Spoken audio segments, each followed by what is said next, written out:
If you're willing to lose everything for that specific thing that you want to do or that you're being called for, then it's yours. Because if you're not willing to sacrifice anything, then you don't really love it as much as you think you do. When you are ready to sacrifice every single thing that you have for that one love of yours, it will come back with things that you didn't even expect.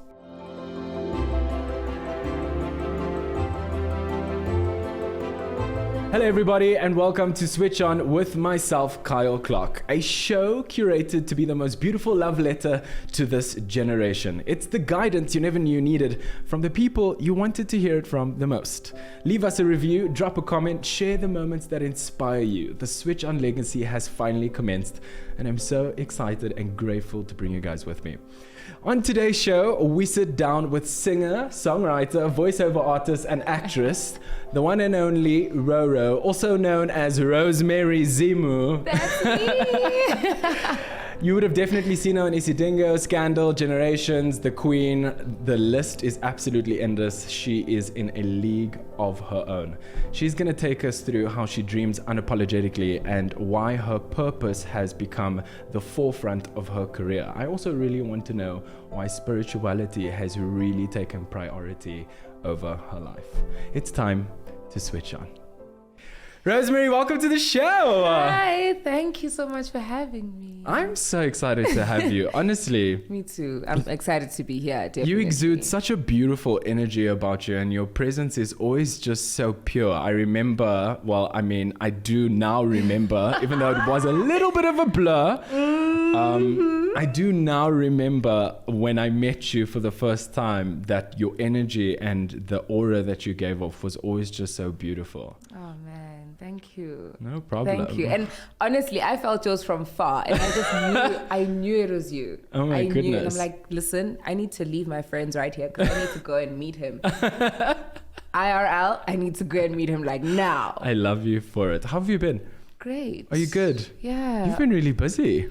I know. It's a bit overwhelming, but I'm so grateful for every single day that I can do everything I'm doing. We were just saying before we started recording, like how you are keeping up with everything and how every single day you have to wake up and remind yourself, like, this is what I wanted, you know, I have to go through this day by day. Like, how do you do it, dude? I don't. It's really all by the grace of God, if I can just be honest. Yeah.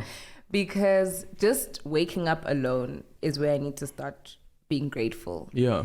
And then looking at how I think my day is going to be.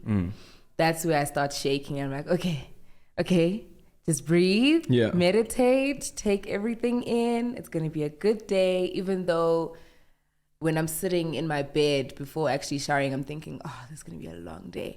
But I got to say it out loud because everybody in the universe is listening. It's going to be a good day. So it actually does happen like that. That's good. Telling myself that it's going to be a good day, just being present in every single moment that I go through. Yeah. With every single person that I speak to. Because I never want to miss anything in a day. So no matter how bad I think a day is going, I will never switch off. That's beautiful. You always switch on. Yeah. As much as you can. And I mean, you know, you said that you meditate a lot. Does that sort of take you to a place of being present and being aware? Because I love what you said, you know, it's really always about being super present in a conversation with someone. I come across a lot of people in life and I always find myself when I know when someone's not present all the time, you know, and I always think to myself, okay, you're not that self-aware. You haven't really taken the moment or the time to be present. Like, do you meditate a lot? I would, no. It's difficult. It's difficult, Roro. It's so hard. It's really hard, especially when you feel like things are maybe not going your way. Or when you feel like you don't have time. But that's the thing. You don't have to be meditating for 30 minutes or for an hour. You just need 5 minutes. And in those 5 minutes, it's either you're quieting your mind or the inside of you, you're finding peace or you're speaking to yourself. So you choose obviously what you want to do. And if I only have 5 minutes in a day to do it, I will speak to myself most of the time. So I'll just be like, you're going to be okay. You're gonna be fine. Breathe through it. Yeah. And then I'll find another 5 minutes in the day, maybe if I'm not speaking to you on my way here, I'm speaking to myself. You're gonna be okay. It's gonna be all right. Everything's gonna go smoothly. Yeah. You know, like those little moments where you can just ground yourself and just be like, there's no need to panic. Yeah. There's no need to lose your way. Just be present. Yeah, because listen to everything that is said to you. Take it all in because you're learning from it.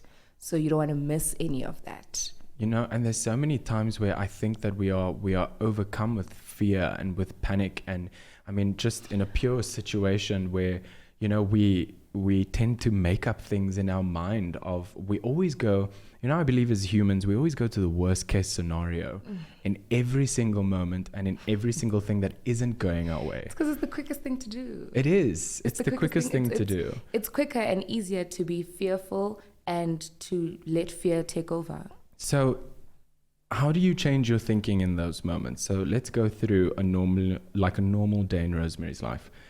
You're on your way to set. You have missed your alarm. You are struggling to pick an outfit. You forgot to charge your cell phone, for an example. So you have no battery for the rest of the day. You also don't have a power bank. I'm literally putting the worst case scenario in front of you. You really are. And you have 15 minutes to get onto set and into hair and makeup. How do you change your thinking in those moments? Because that's panic. It is. I'm already panicking right now thinking about it. And anxiety is real. Anxiety is real. But as I'm grabbing everything, okay, first of all, when I go to set and I can see that I'm late, I will wear a tracksuit that doesn't even match. I wear like green pants and a pink top. You don't care. Because I'm going to take it off anyway. Yeah. So that's my number one thinking. Okay. You're going to take it off anyway. Nobody's going to see you in it. Because I do like looking good. But the fact that I'm on set and I'm not in my own clothes, that's already problem number one solved. Yeah. My battery is low. Problem number two. Problem number two, just take the charger. It's going to be okay. You're going to be fine. It's not a train smash.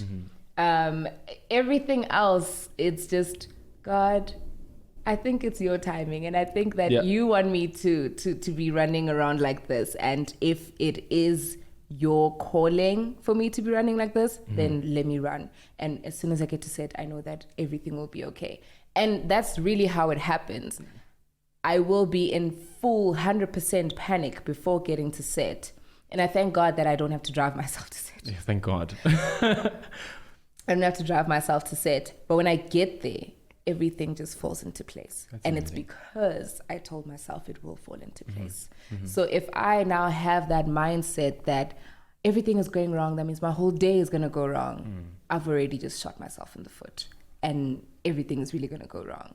And I feel like the things that we speak and the things that we think are so important throughout the day because it will really happen. So you really believe in manifestation, right? 100%. What you speak always becomes fruitful. Every single time. And in those moments... It may be in 5 minutes, it may be in 5 years. It will always happen. And in those moments of panic, so I mean, you're on your way to set as an example, and I mean, everything's going wrong. You know, is there certain things that you continuously say to yourself? Because I mean, for me, if I think about it from my perspective, like, you know, I would be panicking 101. However, there's this weird, especially in moments of panic and worst case scenario, there's this weird sense, I don't want to say it's like death, but there's this weird sense of calm that comes over you when you're actually panicking, and you sort of have to learn how to hone into that energy more than into the panic energy. And you're right, because whenever I panic and I make up the worst case scenario, whenever I get to the situation, it's the most peaceful thing in the world. Right? Yeah. So what do you say to yourself during those moments? Is there certain things, do you continuously speak to God, or is there certain things that you continuously say to yourself? I continuously speak to God. Okay. But the specific words I say to myself first is breathe. Okay. Because if I stop breathing, I will have a panic attack. Yeah. And I don't want that. Nobody wants that. Oh, it is the most painful thing. Panic attacks are they're not pleasant, and I don't wish that upon anybody. But I do first tell myself to breathe. And that's where the meditation comes in, knowing the little breathing exercises and the techniques, right? And then the only words I say to God are, thank you, God, I know it's your timing, it's your plan. That's it. Thank you, God, I know it's your timing, it's your plan. Yeah. I always believe that what is for you will never pass you. And I also believe that is also in situations of fear, that if you were meant to be late, it was actually in the plan for you to be late. But I still don't like it though. I still don't like it, but I mean, it was meant to happen, because it's a part of your destiny at the end of the day. Tell me a little bit about when, you have, I think I've known you for about a year or some change now. And I've been watching you for a very, very long time. I think, the content that you share online to a lot of your fans and a lot of the people that watch you is always very spiritually beautiful. It's very, I always find myself reading what you post, and I'm always like, I have this moment of like, like I felt that. It felt like a hug, it felt like a hug from a far away place. Tell me when you knew, the moment that you realized you were stepping into your purpose in your career. The moment I knew I was stepping into my purpose in my career. When everything just sort of felt right and you switched on. So it actually all happened in the same year when I became even more spiritual. I was never as spiritually connected as I am right now. It didn't start like this, obviously. I had to go through some battles. And when it came to my purpose, I knew that this is where I'm supposed to be when I got to a space, or to a place, let me say a door, an invisible door that was going to be open for me to get into this industry. And I didn't know that that's what was happening. I was just called to come to this audition. I didn't even have an agent. It was a friend of mine. She was standing in the line for me and she said, yo, let's do this thing. And I was like, I don't know, because I know acting is what I want to do, but I don't know if I actually want to start there where you're calling me to come to. And I took long. I think I was the last person in the line. That's how late I was, because I kept contemplating if I wanted to go. But before I carry on with that story, I used to study law, and I would fall asleep in every single class. I promise you, accounting, ecos, criminal law, every class I'd be sleeping. And I didn't understand why.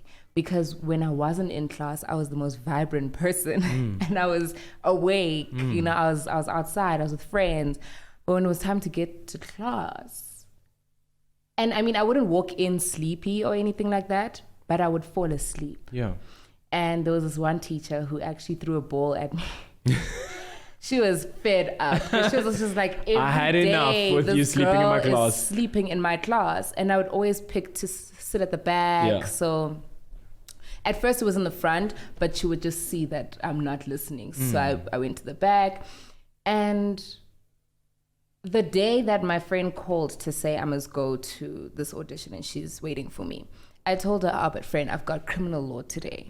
And she said, girl, just come, So I'm sitting in criminal law, and I remember the lecturer came in crying, and she was just talking about how her job is so hard, getting criminals out of jail and stuff like that is not like it breaks her morals, and her spirit, yeah. And her spirit. And that's when I was like, I don't know if this journey's for me. I need to get out of here.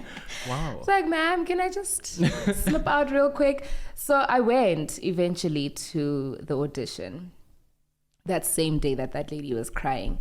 And I remember getting to the back of the line like, wow, this is what I left class for? This line is not moving. That's crazy.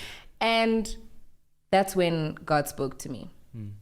As I was about to leave, there was one of the producers or something like that came out to tell us that please don't lose faith. Don't think that we're taking long on purpose. We are going to see everyone. So there's no way we're cutting the line.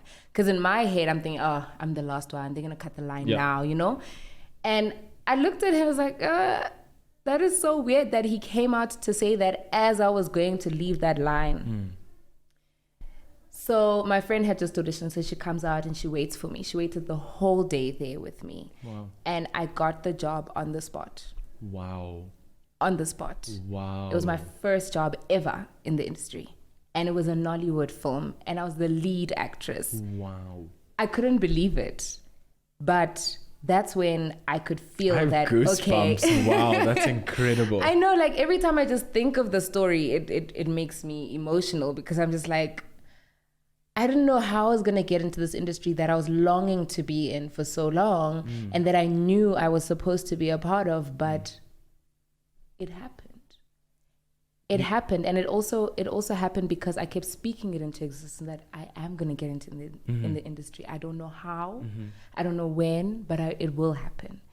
And that was when I knew that, okay, I was sleeping in that class, but now look at me. Yeah. I just got a role. Yeah.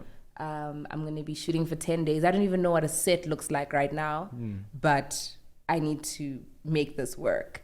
And the energies must have been so different. It shifted so quickly. You must be forever grateful to that friend. Oh my That friend gosh. must have seen something in you or had a calling from somewhere to make sure that you got your ass to that Yeah. line immediately. It was all the way in Pretoria. not in Really? Midrand. Oh my gosh.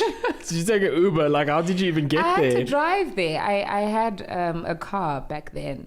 So I drove there and I remember just thinking, oh my gosh, I can't believe I'm driving to Pretoria for an Wow. audition. Because I didn't know how auditions worked also. I thought it was like online things. Because I think back then in the US, there was some online Yeah.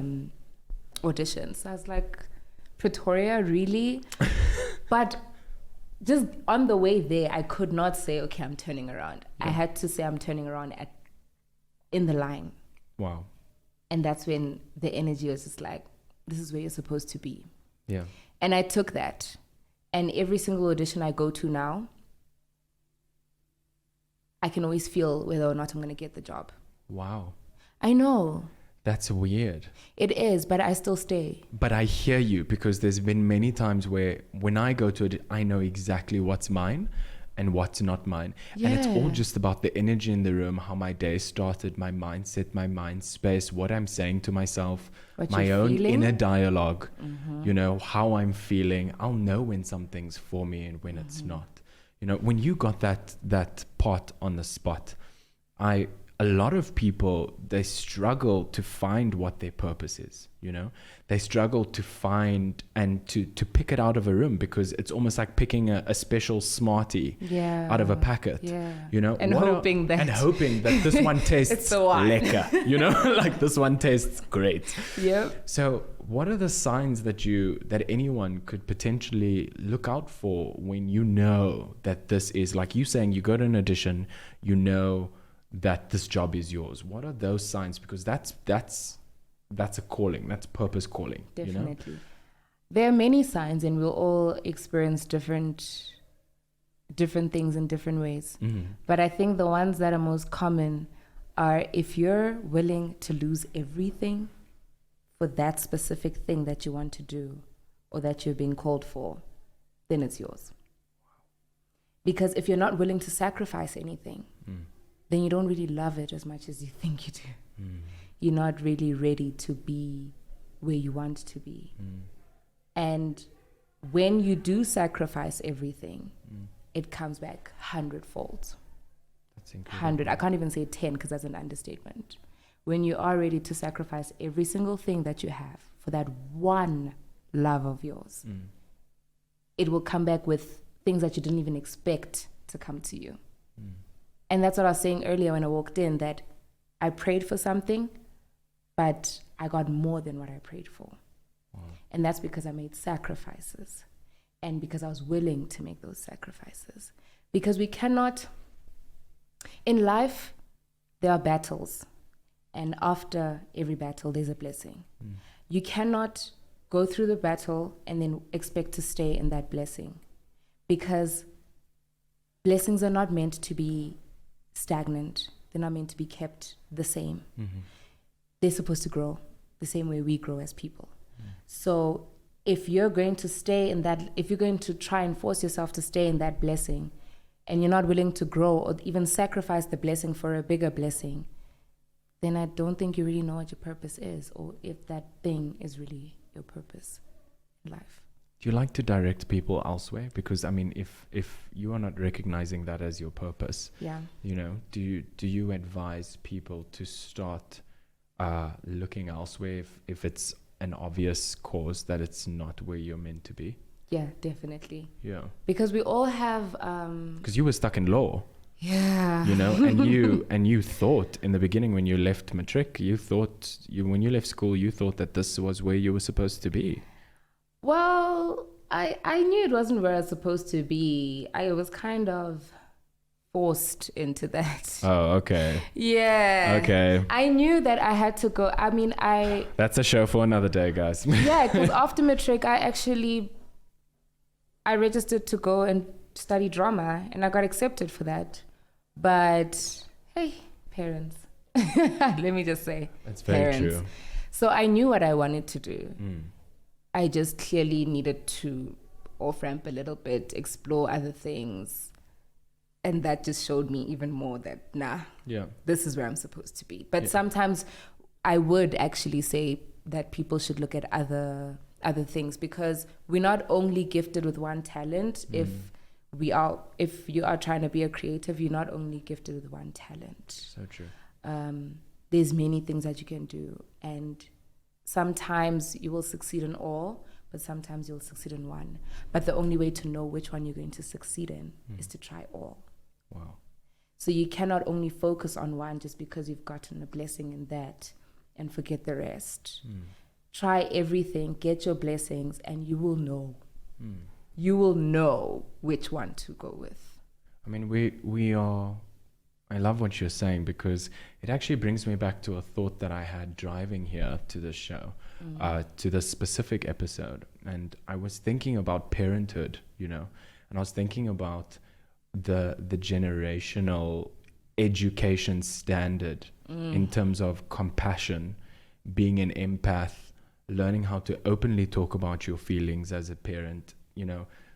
In the day and age that we live in today, you saying, yeah, okay, parents has forced me into taking, well, I wouldn't say forced, but, you know, like how me and you were brought up is you got to get a good job, you know, you got to make it, you got to get a piece of paper of a degree meant your worth, your matric certificate meant your worth, and that was it. There was no opportunity for being a creative, not at all.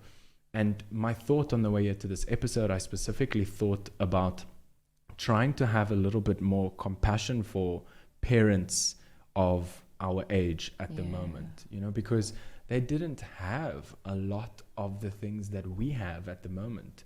We're in a space now where our generation they're more open-minded, they are more compassionate, they're fearless. They're fearless, they're limitless, you know. And if you think of your own parent raising you in that day and age, they didn't have any of these options. They didn't have people to talk to. Nope. Talking about feelings was completely taboo, you know. It was weird. They didn't have, I mean, this podcast, for an example, didn't have things like this where they could listen and relate and feel some sort of relatability. So yeah, I just had that thought on the way in. And like you saying about your parents putting you in that position, you can never ever, and I mean, I think this is for everyone. You can, if you are a millennial, you can never ever be mad at what your parents did back in the day. Don't blame them. They never had the circle. They didn't have any of the opportunities that you have at the moment. At all. And that was the one thing that really kept me going, because I had to fight to actually stay in the industry. I had to fight with my parents because they did not understand this thing that I want to do. And that's where my faith had to help me, because I kept saying, I don't blame them. We'll fight, we'll go to bed angry at each other, but I do not blame them for the way that they think, because they do not know what we know. They do not know how things are changing. They don't trust it. Well, didn't trust it. Yeah. They didn't trust it, and they just didn't understand it. And sometimes it was because they were not willing to communicate and listen to what we had to say and how we want to work.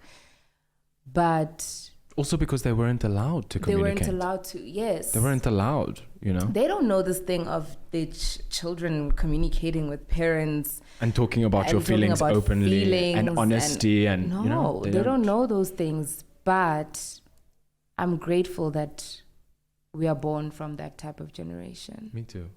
Because now we know what not to do. We know how not to react. We know how to move forward. And we also know that now that we are open-minded, we know that the ones that are coming after us, it's going to be worse. And we need to be so open and so accepting for everything to be good and for doors to open and for things to align, really. I really don't blame our parents. Me neither. I really don't. And I think that, you know, I think it's such a weird space for a lot of people to be in, because our generation is literally, we are between two worlds at the moment. You know, we have our Gen Zs who are really so futuristic and know nothing about tradition, know nothing about Sunday lunch, or, you know, those things aren't important to them. And then you have our older generation who are so stuck in tradition and can't transition. And then you have us who are in between the middle, where I think is a beautiful balance actually between being traditional and still having a very optimistic perspective on the way forward. You know? Do you feel like we're the blessed generation, actually? Yeah, I also think so. Because we can carry out everything from the past. Very true. And we can teach and impart knowledge on the future generations so that we don't lose that tradition. Because as much as we think that tradition was, I think when I was 18 years old, that like I couldn't stand the tradition. I just wanted to go to Rockets, or I just wanted you to catch me. You know, what is the point? And now, like, I get it, you know, I really get it. Connection is so beautiful and important. And that's what the previous generation had, you know. Do you feel like you have fulfilled what you've been called here to do so far? So far, yeah. So far? Yeah. That's a big statement. I mean, if I had to really leave my physical being right now, I'd be happy. Wow. I've done what I was called here to do. And thank God for this platform, because I can share. You know, I can share it. And I think knowing that I have fulfilled most of the stuff, or everything that I think I'm supposed to have fulfilled till now, it helps me with how I move on with my life. And how I move forward, and what I do, what I say. At the end of the day, I always think that it's one of my biggest fears. Would I call it a fear? I don't really call it a fear. It's one of my biggest constant questions in my mind is, if I leave this earth tomorrow, how am I being remembered? Number one. And what legacy have I left? And is that legacy materialistic? Or is that legacy of service? How many lives have I touched? And for me, that is the essence of fulfillment, you know? It's not really about what you have, but it's more about how many have you helped with you? Because at the end of the day, we're all just walking each other home, right? Holding each other's hands. That's literally it. What we're doing. That is it. In Sesotho would say, go kapile. Like, I have just come here to accompany you in this life journey, this physical life journey. I've just come to accompany you. Sometimes it was scary thinking about what am I leaving? What are people gonna remember? But sometimes I also feel like if you don't think about that too much, you will always leave something. It's true. Because overthinking sometimes will actually just backfire. Correct. And people don't really care about what you did for them. They more care about how you made them feel. That's what I always remember. So I always in my everyday life, and I know that you do this also, that's why I'm so attracted to your energy. You, no matter what is going on in and around your world, there is always kindness and beauty surrounding you. And I always make sure that is always at the forefront of my life, no matter what, things could go absolutely crazy and the world could end, or we could go through a global pandemic, but day in and day out, I always act in kindness, and there's no reason to be setting that type of energy for other people going forward. It's just... That is so true. I don't remember where I read this. It was probably somewhere on Twitter, social media sometimes. Black Twitter. I think I read someone saying, so if you die today, all you leave is, oh, she was the kindest person. And I read that. I feel like they were kind of being negative about it. But I read that and I said, yes, actually. Yeah, that's great for me. Yes, I don't need to be leaving Ivy Parks. Like, good for Beyonce. That's what she's been called to do. Yeah. But we're not all called to do the same thing. And if I'm remembered as the kindest person you've ever met, that's enough. Yeah. Because that means you will know how to be kind to yourself and to others. And if you don't feel the kindness that I have shared with you, you know that it's wrong. That's so true. So...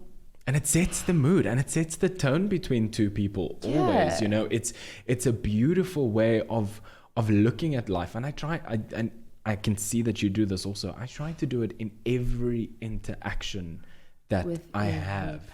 I want to walk away from that person and that person to look at me, not for what I'm wearing or for what Beyonce gave me or for what cell phone I have, but more for like, wow, that guy made me feel heard.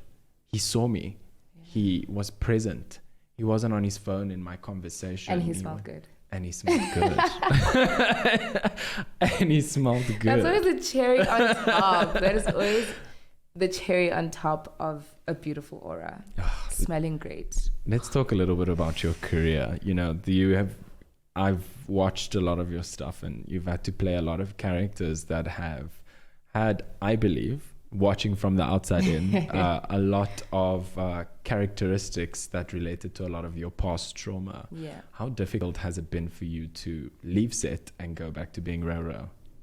It's different for every character because I feel like there's some traumas that I hadn't healed from that may be triggered because of a character, and then that makes it very hard for me to get out of that character because I don't want to now sit at home and cry thinking about what happened to me, Rosemary, and not the character. Yeah. So that's hard. But if I've healed from the trauma, it's easy. It's just like, okay, cut, back to being Rosemary. All right. Really? Let's do this thing. Yeah, but if I really haven't healed from it, and I think it happened with 2 characters. What is the harshest one that you actually felt like, whew, this one sent me, and it was difficult for you to go to bed at night, and the storyline ended up haunting you? Like, it was definitely Lily on Scandal. That's the one I was actually thinking about. I was saying, yes, I did, because like, wow, how traumatic. I was like, this girl, honestly. Like, but I love her because she was so strong, and she knew that leaving may mean she doesn't have a job, but it also means she walks away from what happened. She always saw the bright side. She always saw the bright side. So how did that trigger you? Like, what part of her character really left you going home going, okay, wait, am I Lily or am I Roro? Like, what is, who am I right now? What is going on? I like how you say and how you notice that she always looked on the bright side, right? Because, I mean, going to a set, because that was her life. She went to a set and she was sexually abused by the photographer. Yes. Someone she sees every day. Which is so normal in this industry. Exactly. And that was the triggering part that, this has definitely happened to me. And I'm not going to run away from this character because it's happened to so many people in the industry. But there was a day, when I had to play scenes where I'm telling my bosses that this guy is doing this and I don't appreciate it, and nobody believes Lily. In real life? No, nobody believed her, like the character. Okay. Right? Nobody believed the character. And that is where then I didn't want to get out of the Lily character. That was by choice. Yeah. Where I wanted to go home as Lily because she was brave enough to speak up and I wasn't. Wow, Roro. You know? Wow.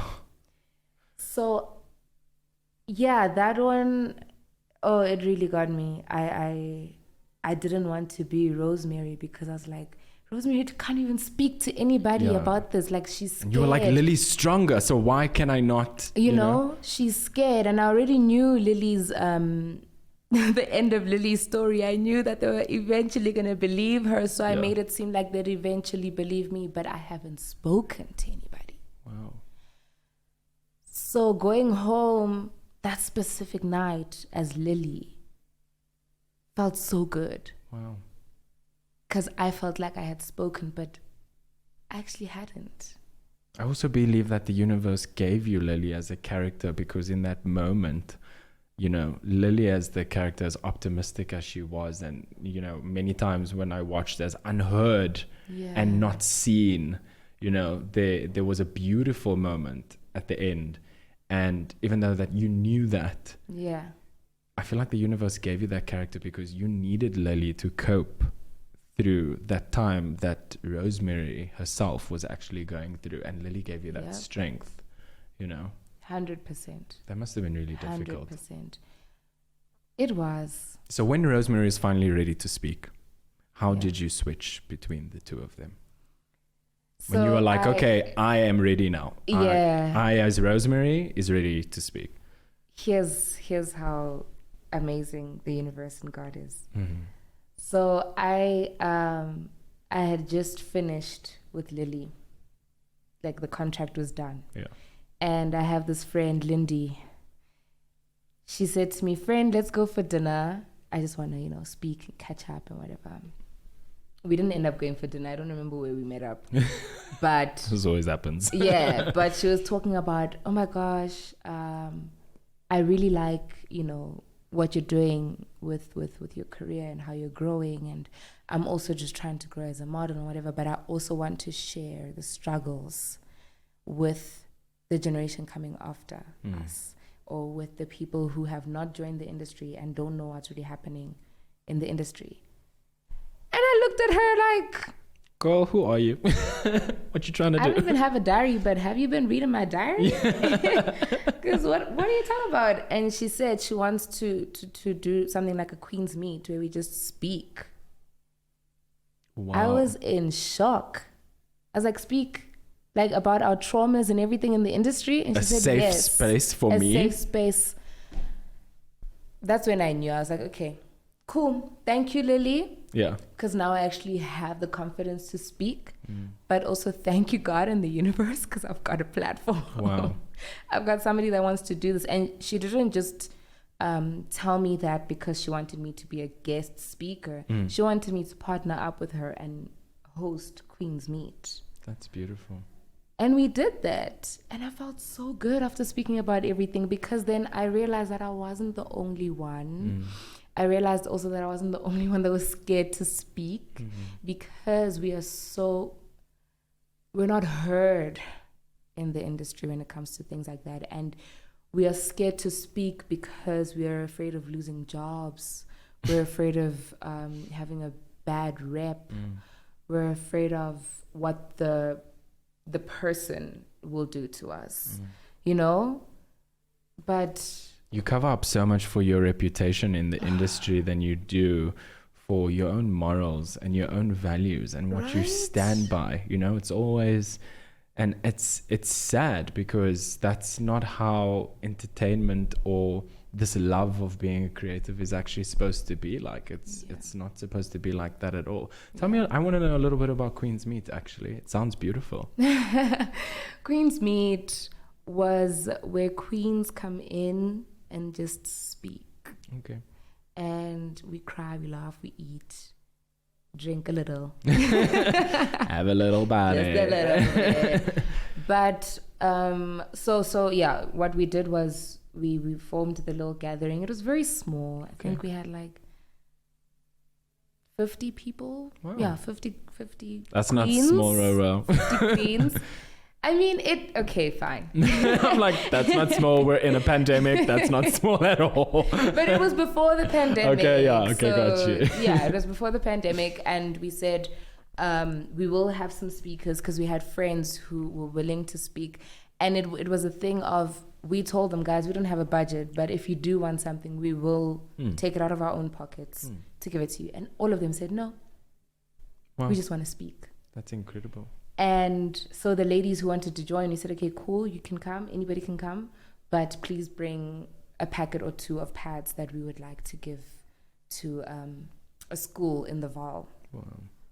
So we did that, and we all got together, we spoke, we shared, we cried, we prayed. Wow. It was actually beautiful, and till this day, we're all still sisters. I mean, I met most of those girls for the first time that day, but I can say, wow, I know them. Wow. I know them, and I don't want to lose them because I feel like there's still so much that we can share And accomplish together. Yeah. It's beautiful. And a lot of people, you know, hearing from what you're saying, a lot of people are so shy to speak. And exactly what you said is that you always think that you're alone for some odd reason, and that you're the only person going through this specific bad situation. But when you open up your mouth and you find the courage to finally speak your own truth, you actually start to realize that there are millions around you that are exactly the same. And they all have different coping methods, you know. What did it take? You know, I want to know from you specifically. It sounds like you have a lot of negative and positive influences in your life. So tell me a little bit about that in terms of people around you and your circle, you know. Has there been negative ones that you've had to let go over the years, and has there been positive ones, and was that difficult for you? At first, letting go of the negative ones was difficult. But then, because I'm that I'm that person that forgives so quickly. Oh my gosh. And then I want you back in my life, like, let's be friends again, let's do this, and then you do the same thing again. Over and over again. Oh my gosh. Okay, we're the same person. And it's wrong. It's wrong because there's a reason why that person leaves. There's a reason why we are drifting away from those people. And there's a reason why they were there also. For a reason, for a season. Yes, that is exactly what it is. And now it's not hard. Wow. Right now, it's not hard because everything is aligning now. And I know that those who are being taken away for a reason. But I'm very grateful that they were in my life. And I'm grateful that I've learned whatever I had to learn from them. And the positive ones, I do try to make our relationships stronger. And I do also try to make sure that everything that we do in life aligns, because it's one thing to grow and have to pull people up, but it's another thing to grow and want to pull people that don't want to be pulled up. Oh. And that's when now you need to think, is this a negative person? Or is it a positive person who just does not want to grow? Yeah. And what do I do? Yeah. Do I let go, or do we go up? Do I let go, or do I fight for this person to come with me? Am I bringing the ladder down? Am I sending the ladder down, or am I not? What am I doing? Yeah. You know? And now that would be the difficult part, where you have to let go of somebody who's not negative. But you need to let go because they are making you stagnant. Yeah. And in life you cannot be stagnant. No, you can't. No, please, honey. No. There's no such thing. That's incredible. You've cultivated a lot of beautiful people around you. You know, and it's amazing. Those influences have really sort of catapulted your life into a very positive space. Yeah. When did you find God, Roro? I This is a found really God. big question, and you're the only person that I really want to ask this. I never Yeah. really want to make this a religious podcast because, Of you know, course. this is such an experimental place, and I want everyone to feel welcome. But when did you find that the person you were actually, I like it to explain it like this, the person that you were speaking into your head all the time was God the whole time? When did you find him, and what was that moment like for you when you were just like, wow, okay, it's you? Wow, that was in 2015. Uh-huh. 2015, after my grandmother's death. Oh, and she was a praying warrior. She wanted me to be the person I am right now while she was alive. And I was just like, you're like, you do the praying, thanks, go girl. relax. You do it for us because I don't need it. I was always just like, I'm winning because of your prayers. Yeah. Thank you. Okay. But when she passed, I felt a part of me die. Wow.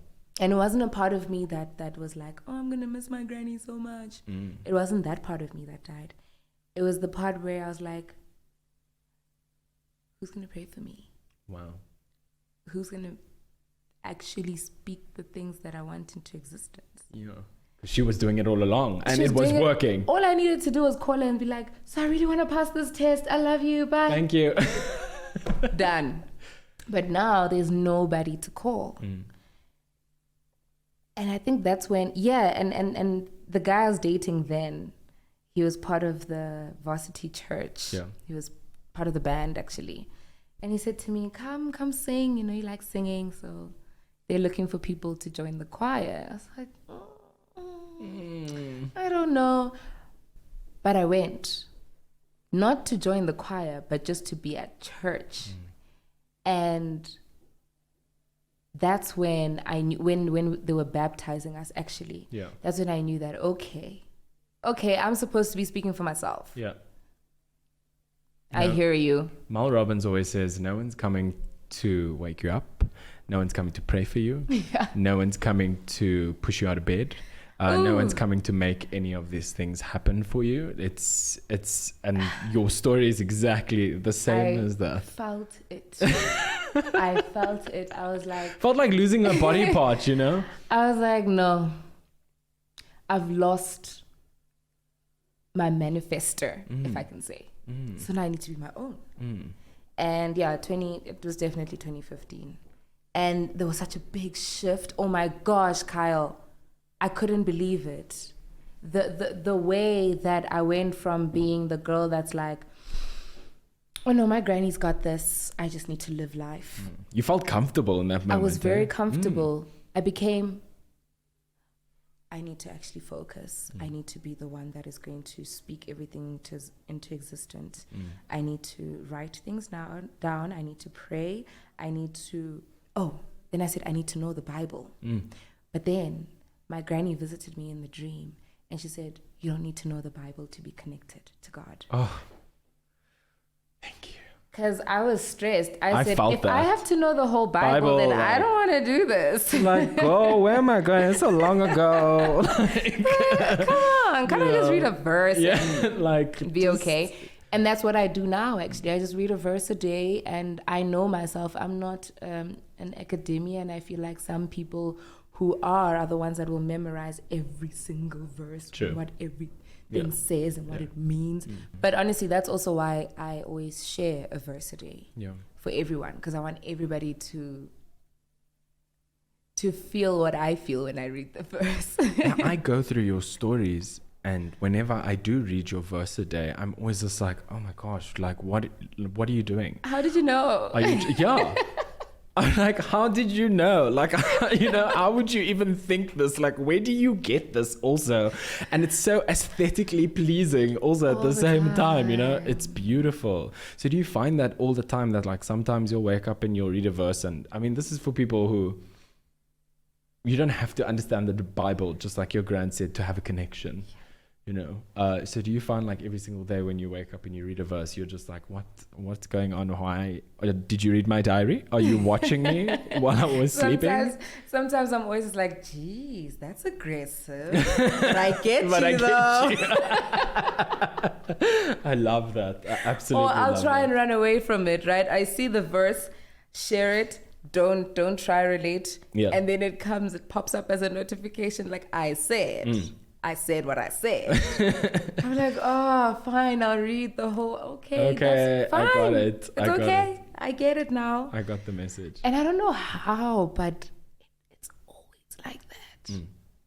That's crazy. And it fascinates me sometimes, like, we're all going through different things, but the same verse can help us relate. Totally. Every day. I'm about to ask you a really big question. Mind-blowing. This is when I thought of bringing you to the show, you know, because as I said, I've been watching you for the longest time and I love your work and you have such a beautiful energy about you. There is one question that stuck out to me the most and I really want to know your answer. Why am I nervous? Don't be nervous. It's a beautiful question, you know, and I really hope that the viewers also see the beauty in your answer because I know you're going to give me a beautiful answer anyway. Who were you then and who are you now? I literally just became Oprah overnight. I honestly felt like Oprah when I said that. I really did. I felt like Oprah. What are you saying? I felt like Oprah when I said that. Who was I then and who am I now? Yeah, who were you then and who are you right now? I don't know who I was back then. I was lost. Okay. I was lost. So I can't give you a specific who was I. Because I was all over the place, trying to be someone I'm not, trying to either imitate somebody that you were not, trying to follow others and see if I can find myself in them. So back then, if I can just find one word, I was lost.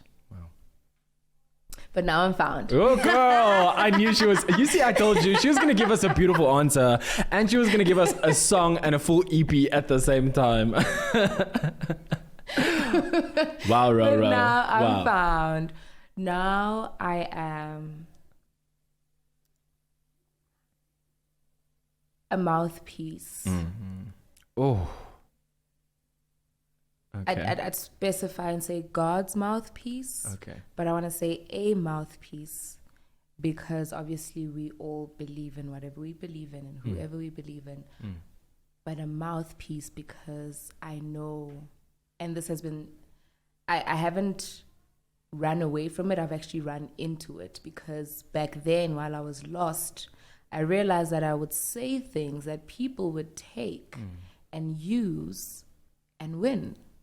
But I'd never use those words, my own words. Oh my goodness. I'd never use the fact that I was being used.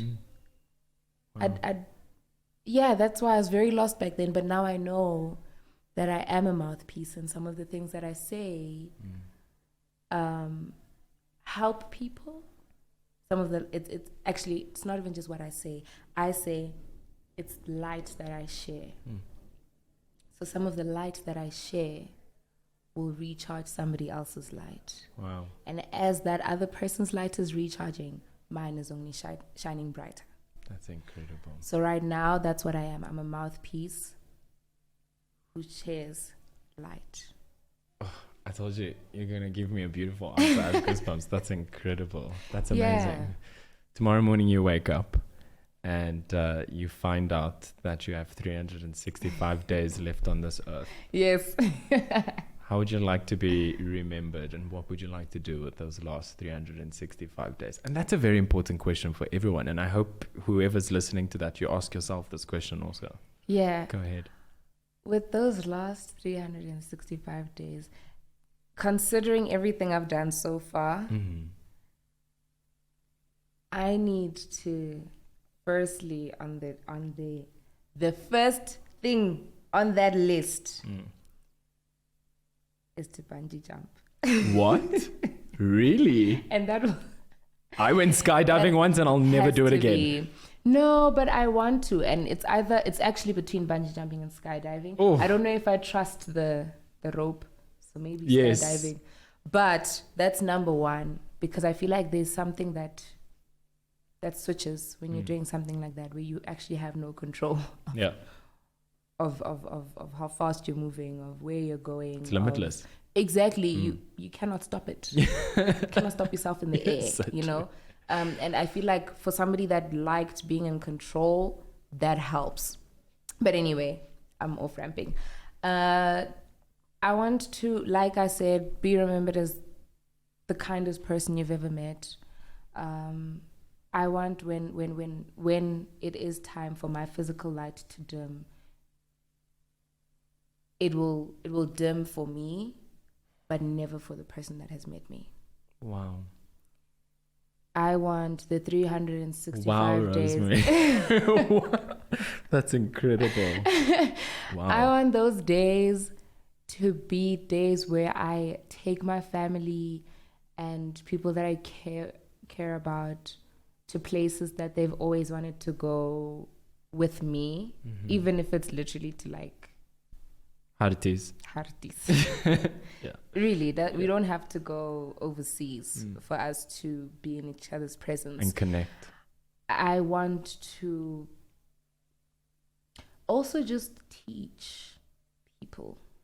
I think that's what I'd use those days for, just teaching people how to also share light. Because sharing light is teaching. Yes. So it shouldn't just stop where I'm recharging your light and then you don't recharge another person's light. Let's spread this light sharing. Let's not just keep it with ourselves, because I feel like, why would you want to do that? Why would you want to die with what you know? Yeah. Share it. Yeah. It's not for you. I love what you said, that you when your physical light dims, that you hope and you aspire to make sure that the next person's light doesn't dim with you. Yeah. That is beautiful. That is beautiful. Rosemary, thank you so much for being on the show. Thank you. It's been an absolute pleasure to have you. You know, like it's mesmerizing for me, and I get so lost in conversation with you because you're just so vulnerable, and you are a light sharer. You are a light bearer, you know. Thank you. You're a teacher, you're a healer, and I can see that. And you have this energy around you where, you know, it's almost like Survivor, where you are out there just lighting everyone's torches. It's been an honor to have you, honestly.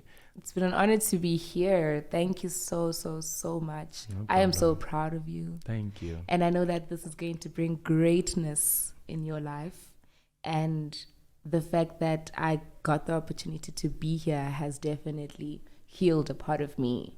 Speaking And with you has healed a part of me. That's exactly what I aspire. I aspire to hope, and I hope that it heals people, because I always say at the end of my show, you know, I hope the show inspires you to love harder, you know, trust easier, forgive easier, you know, and try your best to heal faster. Yeah. That's the most beautiful thing about why I'm trying to get people like yourself and of your caliber to come and share your light and share your story, you know. Thank you so much for being on the show. Thank you. You can follow Rosemary's journey on all social media platforms at Rosemary_Zimu. I will make sure that I put all of our social media platforms in the description below.